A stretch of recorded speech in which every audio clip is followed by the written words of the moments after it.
Ya, assalamualaikum warahmatullahi wabarakatuh. Selamat malam teman-teman semuanya. Jadi di pertemuan ke-12 ini teman-teman, kita akan belajar terkait dengan budget piutang dan budget persediaan ya. Kita langsung masuk materi aja ya. Kita bahas yang budget piutang. Nah, budget piutang atau anggaran piutang atau receivable budget ialah budget yang merencanakan secara sistematis dan terperinci tentang jumlah piutang beserta perubahannya dari waktu ke waktu, bulan ke bulan selama periode tertentu yang akan datang gitu ya. Jadi isinya adalah jumlah piutang di setiap masing-masing periode ya, dan pergerakannya. Pergerakannya itu maksudnya di bulan sekarang berapa, bulan kedua saldo piutangnya berapa dan seterusnya gitu ya. Nanti kita akan buatkan contoh. Kemudian budget piutang selain menunjukkan jumlah piutang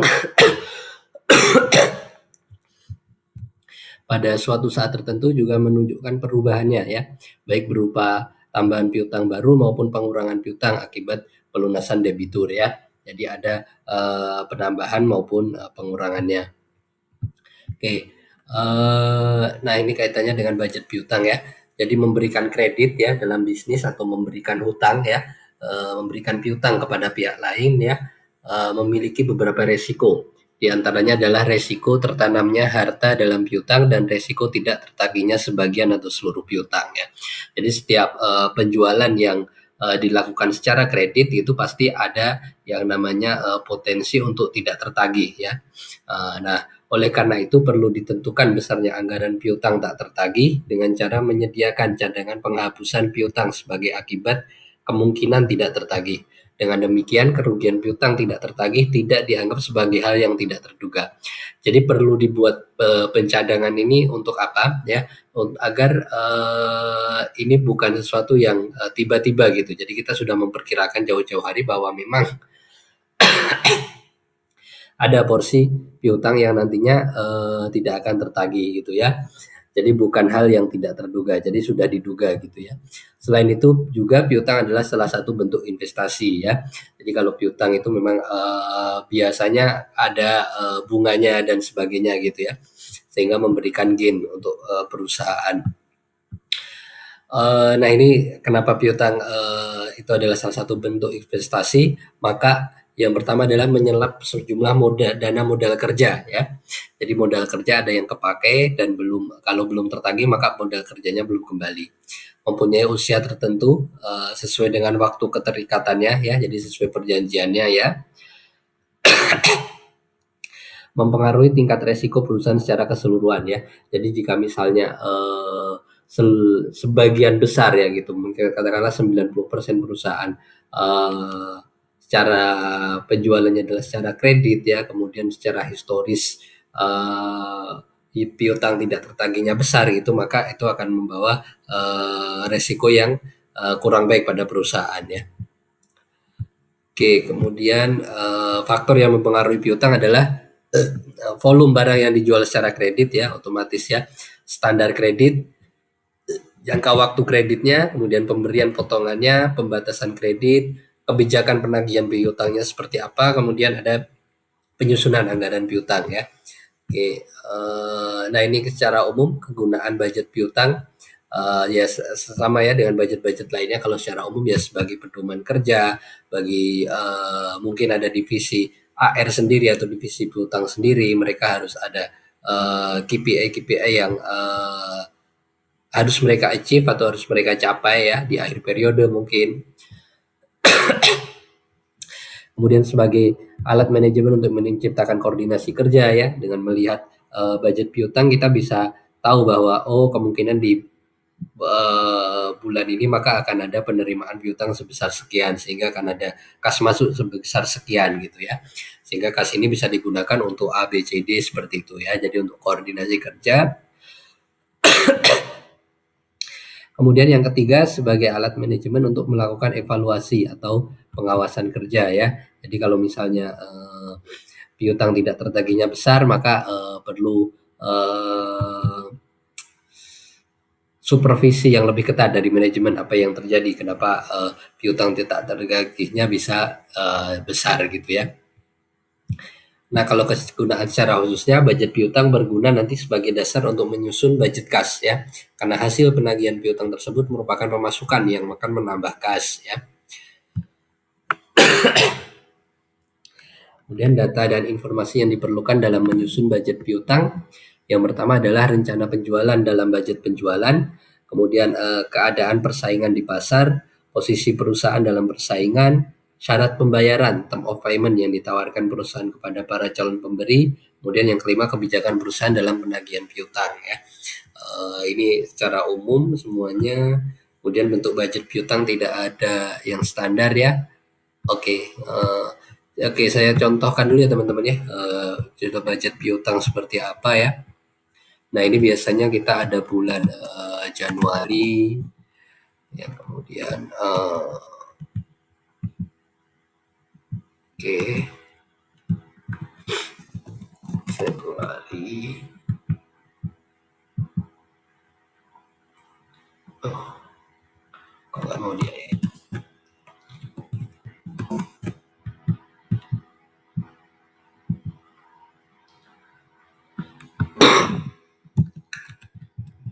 Oke, nah di sini biasanya ada piutangnya ya, jumlah piutangnya berapa.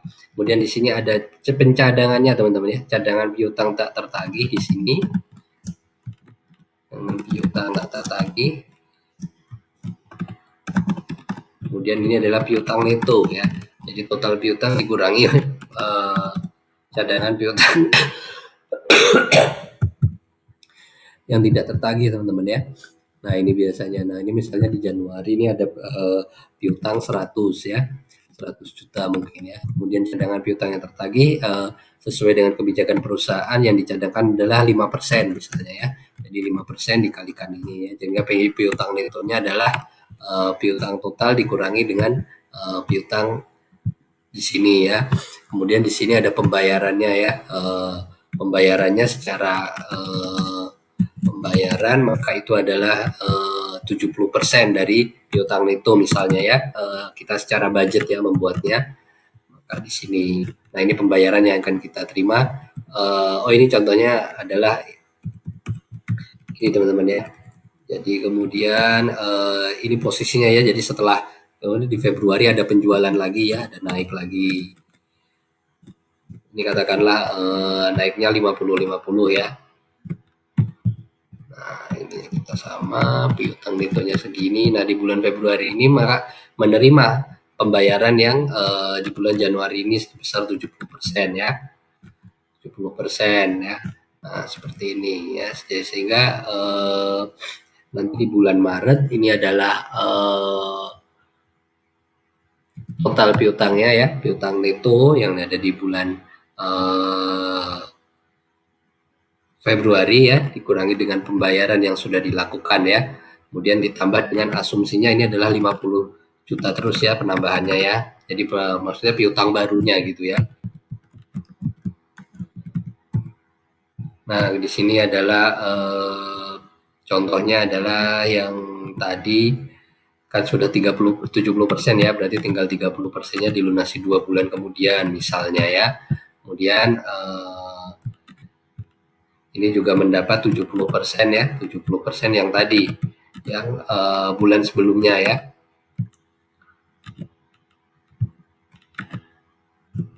Nah, oke, 70% ya. Oke, nah kita tinggal copy ke bawah ya, asumsinya penambahannya 50 juta terus ya.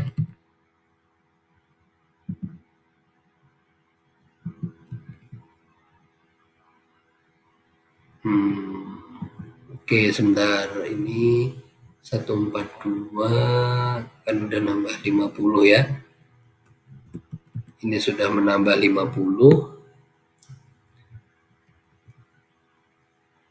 100 lebih utang netonya sekian, kemudian dibayar sekian ya, dibayar 70%.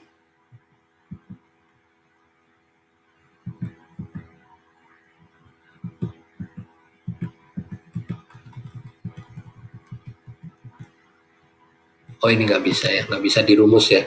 Dan teman-teman ini adalah saldo piutangnya nggak bisa dirumusin teman-teman ya. Jadi ini nanti harus kita tambahkan 50-50 terus teman-teman ya. Ya jadi piutang neto yang di sini kita tambah dengan 50 teman-teman. Nah, karena asumsinya naik terus ya. Nah, seperti ini ya. Karena ini asumsinya naik terus ya, piutangnya naik terus, kemudian penjualannya juga naik ya. Tapi ini kita nggak bisa bikin seperti ini ya, ke 50-50 terus ini ya.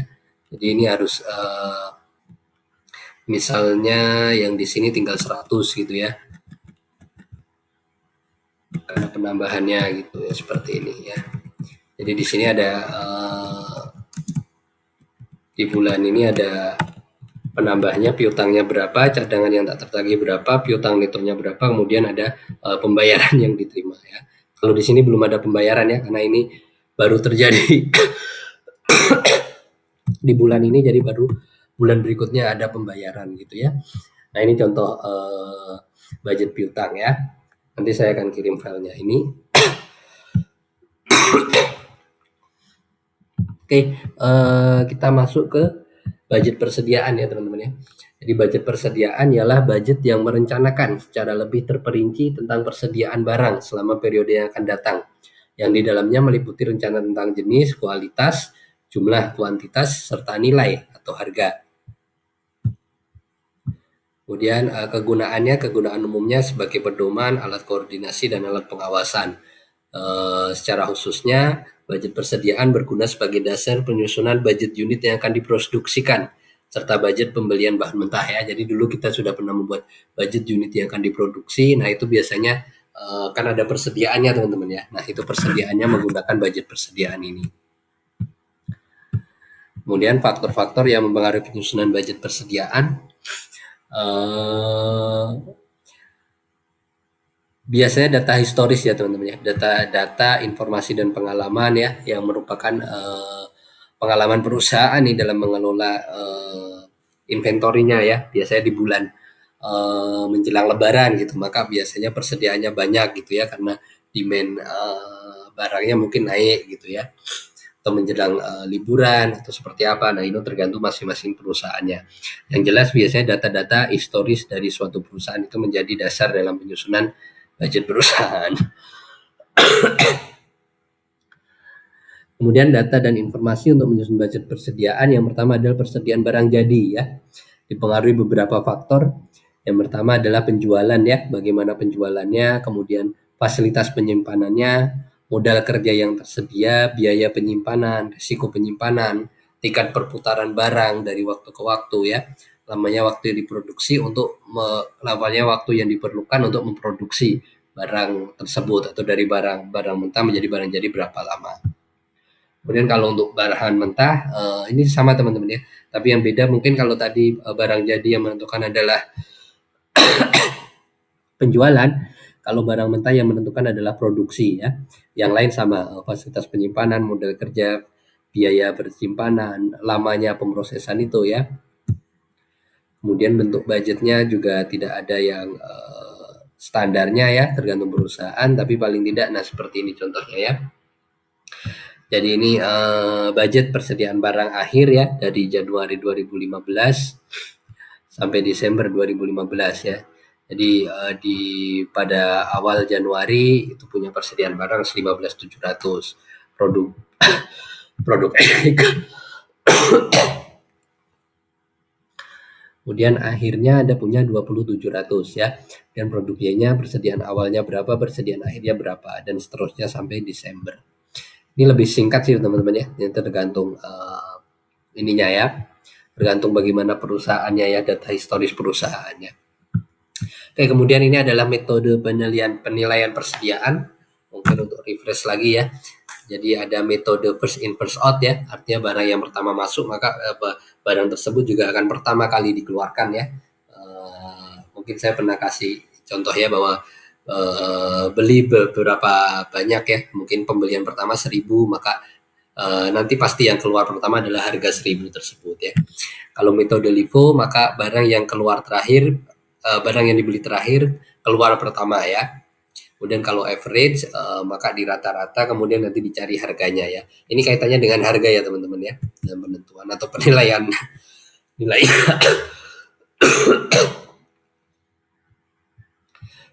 Rata-rata bergerak ya. Barang yang diproses dinilai berdasarkan rata-rata harga beli. Oke, ini sudah contoh dan latihan. Nanti tolong untuk latihannya ini dikerjakan. Kemudian jika ada pertanyaan nanti kita bisa lanjut di WA Group ya. Pertemuan kedepannya mungkin kita akan ini ya lewat Zoom atau Google Meet ya. Tapi nanti kita lihat lagi ya. Tapi yang jelas pertemuan terakhir nanti kita lewat Google Meet atau Zoom ya. Oke, terima kasih atas perhatiannya teman-teman ya. Nanti kalau ada yang mau ditanyakan kita sambung di WA Group. Saya akhiri. Assalamualaikum warahmatullahi wabarakatuh.